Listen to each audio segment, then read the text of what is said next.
It's Tuesday, March 10th, 2015, and here are the stories we're covering this week. Would you like some malware on your popcorn? Security researcher has found 2 seriously scary exploits in the way Blu-ray runs hidden code in the background.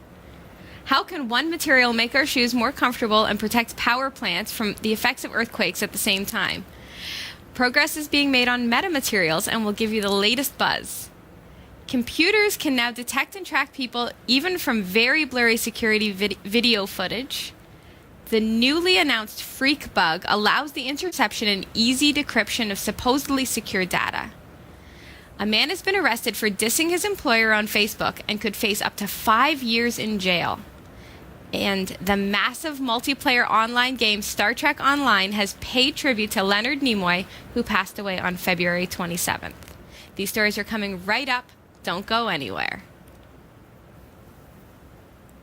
Chroma Key green screen kits are on sale now at cat5.tv/green. Save over 50% off the regular price. Get all you need to build your very own green screen studio and start doing special effects for video or still photography now. cat5.tv/green. I'm Sasha Dermatis, and here are the top stories from the Category 5.tv newsroom. A pair of exploits in hardware and software used for playing Blu-ray discs has come to light. Stephen Tompkinson, a security researcher for NCC, presented his research at the Securite conference at Alberta University in Scotland on Friday. At the event, he showed how he'd been able to create a Blu-ray disc that detects the player it's running on and then chooses one of 2 exploits to install malware on the host computer. Blu-ray discs support additional content like dynamic menus, which are built into the discs using Blu-ray Disc Java, and these use XLets for user interface. Tompkinson found a flaw in CyberLink Power DVD, which is included in many Windows-based computers, that allowed him to leave the XLet sandbox and launch malicious code. The second exploit targets Blu-ray players. He was able to get root access on a Blu-ray player where he was able to trick the system into running a command that would install malware. Since the video continues to play, users may not even suspect that something malicious is going on in the background. Until the exploits are fixed, users are being advised to avoid Blu-ray discs from unknown sources. So be careful not to buy your Blu-rays from, a flea market or somewhere where they're at an incredible deal and maybe not in their packaging, Robbie. A lot of that kind of stuff goes on. You see a lot of bootleg discs and stuff. The flea market's a good example, but somebody brings out a box of stuff that looks a little shady, maybe not quite legitimate, and they could put malicious code on there. That's a little bit scary, I'll tell you. That is scary, and yeah. One of those things where you're better off to just go and pay the extra dollars for safety. Well, they have Netflix these days too. I mean, that's true. So there you go. Physicists are abuzz with possibilities for metamaterials that can be designed to have surprising properties. Tweaking the structure of materials to manipulate things like their appearance is already fairly well known. The next phase is changing their mechanics. A major conference is alive with ideas, designs, and samples, including springy ceramics, unfeelability cloaks, and programmable rubber sponges. They could help build spacecraft tiles or even terrain-sensitive shoe soles. Professor Martin from the Karlsruhe Institution of Technology in Germany works on cloaking, but not in the way you're thinking. His aim is to make things invisible. His aim is not to make things invisible, sorry. Which one will it be? They will not be invisible. Instead, he wants to hide them from physical forces. And last year, his lab produced a honeycomb-like material that made an object beneath it unfeelable. Really? Yeah. That's cool. That's exciting. If this particular metamaterial was a solid lattice that acts like a fluid in certain ways, deflecting pressure around its hidden cargo, which in my opinion is something the pirates will love. In this picture, a small honeycomb structure made from the material was able to successfully cloak the cylinder beneath it from being felt. Wow. Yeah. I wonder what that would do for, I'd love to have that on the bottom of my shoe. Oh, yeah. And be able to walk and not feel the stuff that you're stepping on and stuff. Imagine that in a workforce. How comfortable they had would your steel-toed shoes with actually being able to step on a nail and it just kind of absorbs the nail. As a waitress, cool. let me tell you, if I no couldn't doubt. feel what I was standing on my whole day, I'd be a smiley person all day Bed long. mattresses. Wow. Mattresses. Think about that. Everybody would be in bed The all the time. bowling ball example. Exactly. That'd be I crazy. like this honeycomb thing. Yeah. Wow, the Princess and the Pea. Wow. Yeah, I mean, there's no end to it. It was shown that a careful pattern of such materials could divert damaging earthquake vibrations.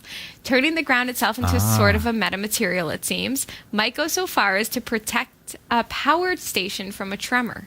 So that's an amazing What a development. use for it there. Yeah, that's very cool. So you think in an earthquake environment where the foundation would shake, possibly crack or fracture, and in a power plant or a nuclear plant, you'd have some serious problems caused by that. My assumption is, though, it's probably something that can't be retrofitted, which means it would be new builds. Yeah, right? exactly. But I mean, there comes a point in infrastructure where some of these buildings have to be rebuilt anyways, or through expansion. I mean, they're building new buildings all the time, but maybe some of these old buildings need to be rebuilt because they can't be retrofitted. But that could be an answer to a lot of problems. I like it.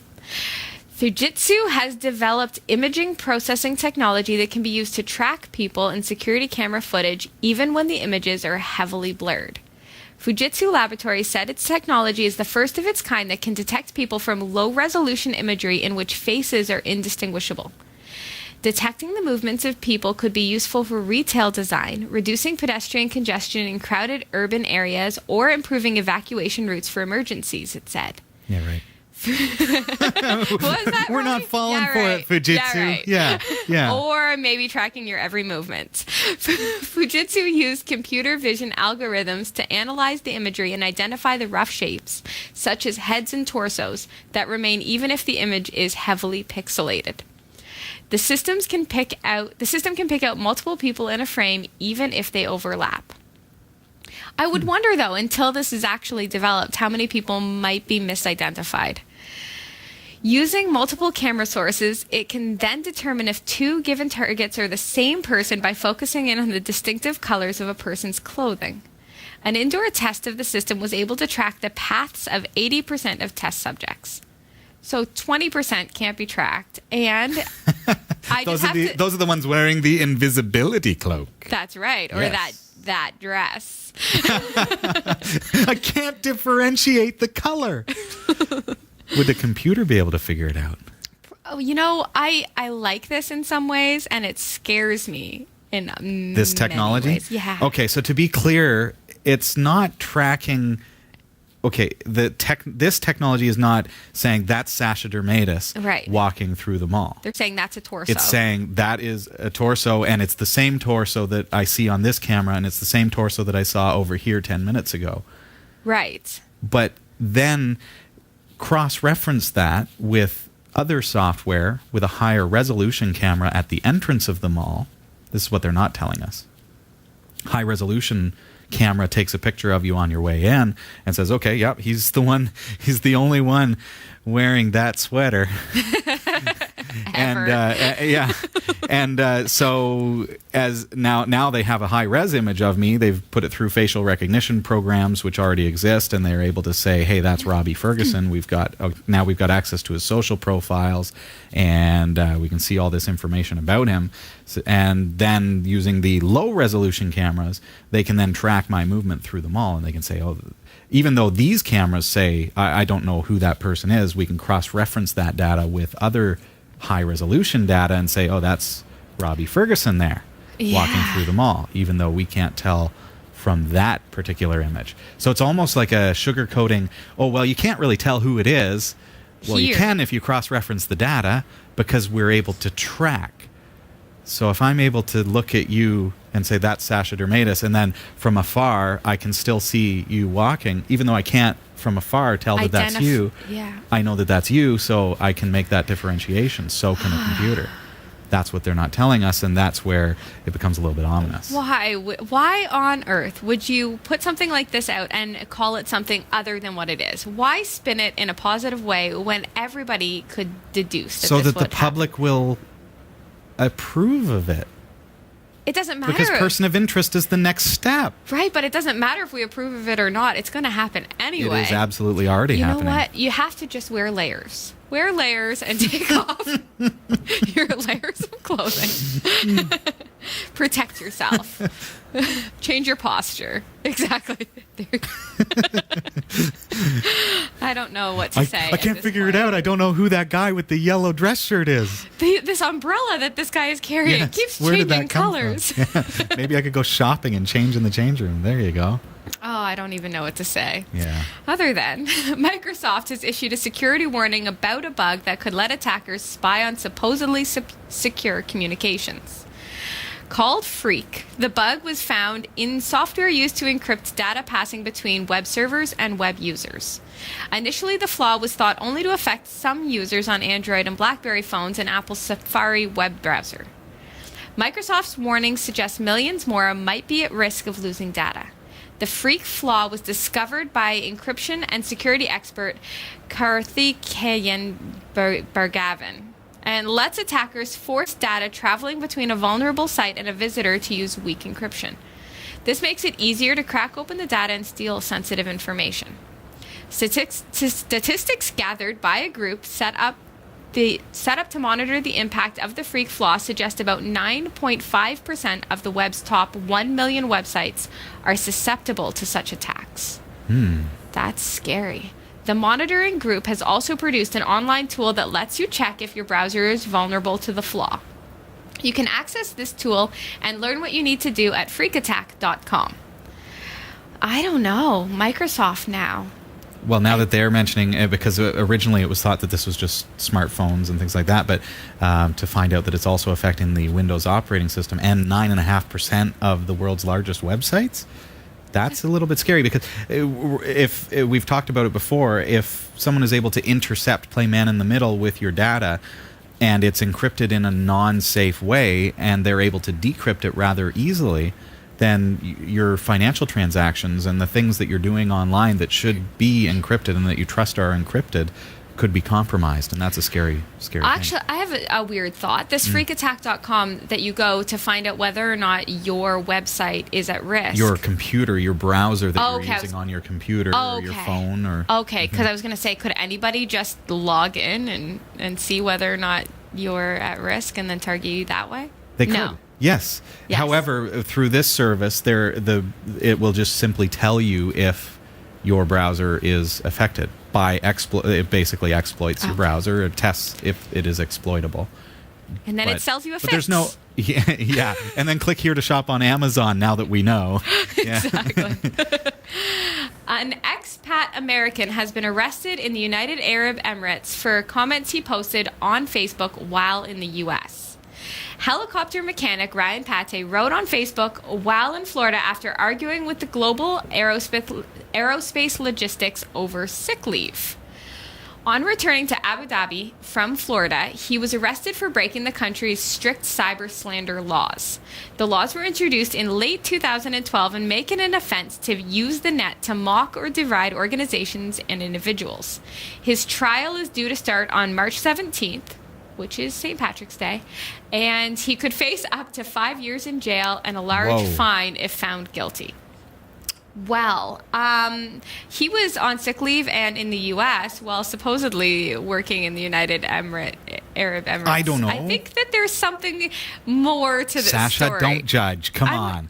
Just because he's on a beach in Florida doesn't mean that he's not recovering from something. No, as far as I understand it, he's seeking medical help from American doctors. Oh, okay. And so to be on sick leave from your work in order to be in America, receiving care, and it would be frustrating if you're here, in the United States or Canada for medical treatment, and you need to stay longer, and your employer won't let you. That's true. I wonder what slander is. Like, is just stating the facts slander? I think he was probably pretty nasty, but I mean, some people have tempers. And sometimes it unfortunately shows its way onto Facebook, where an emoticon can't necessarily show that you're just taking it out. So if somebody's watching that and it's illegal? Oh, he is not going to have a happy St. Patrick's Day. No. The massive multiplayer online game Star Trek Online has paid tribute to the late actor Leonard Nimoy with 2 permanent in-game statues of Spock. One includes the phrase, "Live long and prosper," while the other reads, "The needs of the many outweigh the needs of the few." In the announcement posted on Friday on the Star Trek Online website, executive producer Steve Ricossa addressed what the late actor meant to the Star Trek community, calling Leonard Nimoy a cultural icon and explaining that his passing has been felt farther and wider than Leonard himself could have possibly known. And it's that humility, despite all of his skills, talents, and fame, that made him someone we all cared about. Nimoy's name also joins another memorial on the site alongside creator Gene Roddenberry, DeForest Kelley, James Doohan, and Majel Barrett. The actor who originated the role of Spock passed away on February 27th at age 83. For all your tech news with a slight Linux bias, visit the Category5.tv newsroom at newsroom.category5.tv. For the Category5.tv newsroom, I'm Sasha Dermatis.